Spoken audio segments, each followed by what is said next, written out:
respecter.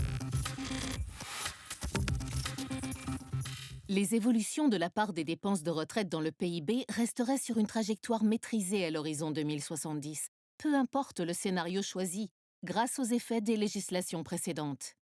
Le rapport du COR affirme que le niveau de vie des retraités va baisser, sans même l'intervention d'une nouvelle réforme. En 2020, la part de dépenses représente 14,7% du PIB. De 2022 à 2030, 13,7%. Et de 2030 à 2070, entre 11,3 et 13%. Les dépenses baissent sans l'intervention d'une nouvelle réforme.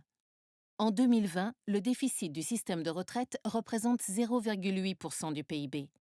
En 2021, dans le cadre d'un rebond économique, il représente 0,4% du PIB. Le gouvernement choisit donc le scénario le plus alarmiste pour justifier ces réformes. La problématique de la retraite est devenue un objet politique.